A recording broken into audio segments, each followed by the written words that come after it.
berlangganan gratis seumur hidup dengan klik like. Setelah itu padamkan si merah tombol subscribe dan tekan lonceng agar dapat notifikasi.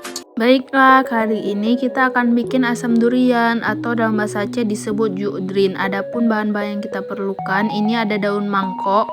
Ya kan, kalian mungkin ibu-ibu rumah tangga udah tahu yang mana daun mangkok. Dan kemudian kacang panjang yang dipotong seukuran ruas jari. Dan ini cabai hijau yang udah dipotong sesuai selera. Ada buah rimbang, kalian boleh potong 2 atau gimana terserah. Kemudian ada batang serai, ini 5 batang serai. Lanjut ke bumbu halusnya, bumbu halus yang kita blender ya, bun. Ini ada bawang merah, kemudian ada halia dan kunyit seukuran 1 jari. Kemudian cabai merah, cabai rawit. Dah itu aja, cuman cabai merah, cabai rawit, halia, kunyit, bawang merah. Ini nanti kita blender. Nah, ini udah siap kita blender bumbu halusnya, langsung kita masukkan ke dalam wajan.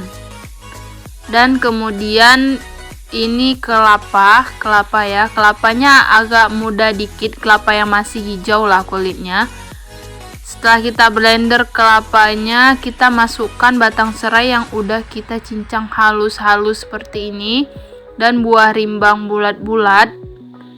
Untuk kelapanya jangan sampai halus sekali bun, cuman sebentar aja blendernya, sekitar 5 detik langsung dimatikan supaya dapat serat-serat dari nanti asam duriannya. Kemudian kita cincang atau kita rajang bawang merah juga ke dalam masakan kita ini supaya lebih wangi dan lebih enak. Tapi ini opsi ya bun, boleh pakai boleh tidak, sesuai selera aja. Kemudian kita masukkan kita masukkan kacang panjang yang udah kita potong-potong seruas jari, cabai hijau seperti itu juga, dan ini pemanisnya adalah udang ya. Ini yang utama pokoknya, kita taruh udang atau bisa juga diganti dengan ikan teri ya.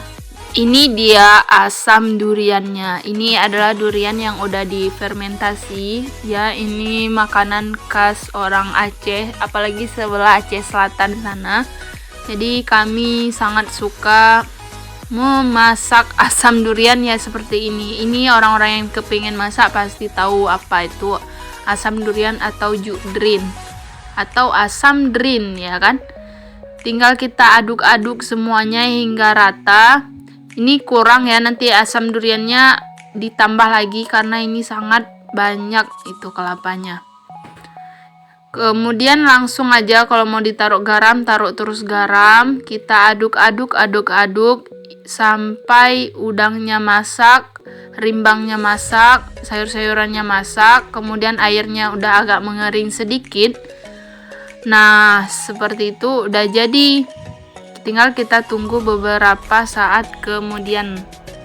Ketika udah agak masak, ini daun mangkok tadi yang udah kita cincang-cincang atau tapak leman, ini dalam bahasa Acehnya. Ini kita udah cincang-cincang, kita masukkan sama daun jeruk. Daun jeruk purut ya, jangan lupa di bahan-bahannya karena udah diikat terus sebelum dicincang halus. Ini daun jeruk purut sama daun mangkoknya. Nah, ini penampakannya udah masak ya bun. Ini manis banget, manis-manis asam pedas seperti itu. Betul-betul menambah selera makan. Tara, ini hasilnya. Gimana kan bun? Sangat menggiurkan ya, apalagi dimakan pakai sayur daun pepaya rebus. Ya, daun pepaya dicampur daun ubi, kita rebus, kita makan pakai asam durian. Kita bawa ke sawah, mantap.